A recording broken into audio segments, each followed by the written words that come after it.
उन्होंने राष्ट्र को सशक्तिकरण का जो मार्ग दिखाया था, माननीय प्रधानमंत्री जी के नेतृत्व में राष्ट्र आज उस पर मजबूती के साथ आगे बढ़ रहा है।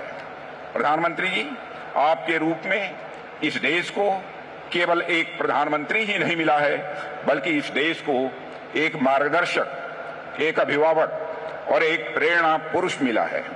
पिछले कुछ वर्षों में व्यक्तिगत और राजनीतिक विश्वसनीयता का जो प्रतिमान आपने भारत में स्थापित किया है, वह लंबे समय तक अटूट रहेगा और देश को लगातार प्रेरित करता रहेगा, ऐसा मेरा मानना है। आज राष्ट्र के कोटि कोटि जन एक साथ मिलकर नए भारत की जो विशाल इमारत निर्मित कर रहे हैं, उसकी बुनियाद में इसी विश्वसनीयता की ही मजबूती है। आज दुनिया भारत को आशा और संभावना की दृष्टि से देखती है, तो उसके पीछे भी यही विश्वसनीयता है। प्रधानमंत्री जी, भारत के बदलते परिदृश्य ने दुनिया का ध्यान अपनी ओर खींचा है। प्राचीन काल में यह देश जिन जिन चीजों के कारण दुनिया भर में प्रसिद्ध था, यहाँ का उद्योग और व्यापार भी उनमें से एक था।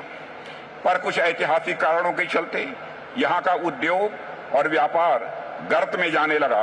इस देश ने ऐसा भी समय देखा है जब तमाम संसाधनों और उपयुक्त परिस्थितियों के बावजूद लोग बिजनेस के क्षेत्र में आने से हिचकिचाने लगे थे। यानी स्यूडो सेकुलरिज्म, छद्म समाजवाद के नाम पर इंडस्ट्रियलिस्ट को न केवल आगे बढ़ने से रोका गया, बल्कि स्थापित उद्योगों को भी बड़ा नुकसान पहुंचाया गया।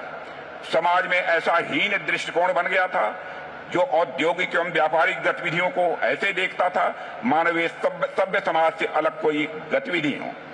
पर पिछले कुछ वर्षों में चाहे वह राष्ट्र में नए नए आर्थिक सुधार हों, बिजनेस कम्युनिटी को प्रेरित और उत्साहित करना हो, यह दिखाते हैं कि बिजनेस कम्युनिटी के प्रति सरकार ने एक नई अप्रोच रखी है।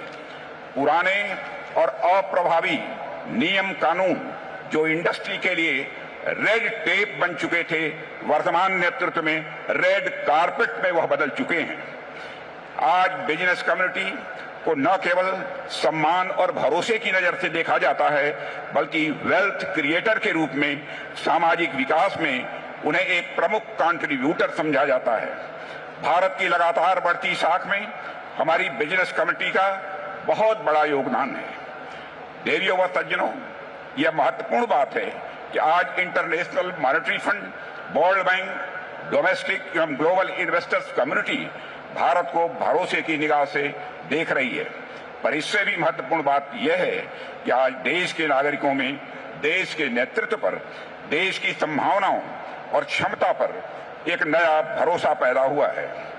मोदी जी के मुख्यमंत्रित्व काल में गुजरात ने जो ऊंची विकास की दर हासिल की थी, वह पूरी दुनिया में चर्चा के साथ साथ रिसर्च का विषय बन गया था। अब जब मां गंगा के आदेश पर आपने उत्तर प्रदेश का हाथ थामा है, तो कोई कारण नहीं कि यह उत्तर प्रदेश भी विकास और समृद्धि की वही रफ्तार न पकड़े जो किसी समय गुजरात ने पकड़ी थी।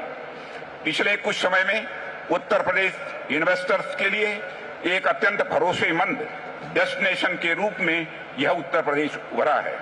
प्रदेश के बहुत ही लगनशील और कर्मठ मुख्यमंत्री श्री योगी आदित्यनाथ के नेतृत्व में यूपी ने अपने नाम यानी अप को लगातार सार्थक किया है। अब यूपी मतलब हेल्थ अप, यूपी मतलब एजुकेशन अप, यूपी मतलब स्किल अप, यूपी मतलब इंफ्रास्ट्रक्चर अप, यूपी मतलब इन्वेस्टमेंट अप और यूपी मतलब इन्वेस्टमेंट का रिटर्न अप, यह हो गया है। कुछ साल पहले स्थिति यह हो गई थी कि यूपी में इन्वेस्ट वेस्ट समझा जाने लगा था, पर आज यूपी में इन्वेस्ट बेस्ट समझा जाने लगा है। प्रधानमंत्री जी, आज दुनिया के बड़े बड़े आर्थिक विशेषज्ञों और इन्वेस्टमेंट फर्म्स का यह मानना है कि 21वीं शताब्दी आपके नेतृत्व और दिशा निर्देश में भारत की सदी बनने जा रही है।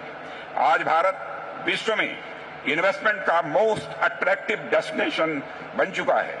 मेरा यह विश्वास है कि दुनिया की विकास की धुरी भारत की अर्थव्यवस्था बनेगी और उसमें उत्तर प्रदेश एक प्रभावी ग्रोथ इंजन की भूमिका निभाएगा। यूपी राइजिंग यानी अप राइजिंग और इंडिया राइजिंग एक ही सिक्के के दो पहलू हैं। देवियों व सज्जनों, आज की समिट में आप लोगों का पार्टिसिपेशन और पिछले कुछ समय में यूपी में हुआ अच्छा खासा इन्वेस्टमेंट इसका एक बहुत बड़ा प्रमाण है। नेतृत्व बदल जाने से कैसे पूरा परिदृश्य बदल जाता है, उत्तर प्रदेश समेत पूरा देश इसका जीता जागता उदाहरण है। पिछले 7-8 वर्षों में ऐसा नहीं है कि संसाधन बहुत बदल गए हों, ऐसा नहीं है कि लोग दूसरे आ गए हों। बावजूद इसके हमारा देश अगर इतना बदला है तो इसलिए क्योंकि नेतृत्व बदला है। आने वाले समय में उत्तर प्रदेश समेत पूरा राष्ट्र विकास का शिखर चूमेगा। राष्ट्र अपनी आभा से संपूर्ण विश्व को आलोकित करेगा, ऐसा मेरा विश्वास है। और इसका रास्ता इस तरह के इन्वेस्टर समिट से ही होकर गुजरता है। मैं इसकी सफलता की हृदय से शुभकामना देता हूं और एक बार फिर माननीय प्रधानमंत्री जी को अपने व्यस्ततम कार्यक्रम में से समय निकालकर और हम सबके मार्गदर्शन के लिए यहाँ पर उपस्थित होने पर मैं उन्हें धन्यवाद देता हूं और आप सभी को धन्यवाद देते हुए यहीं पर अपना निवेदन समाप्त करता हूं।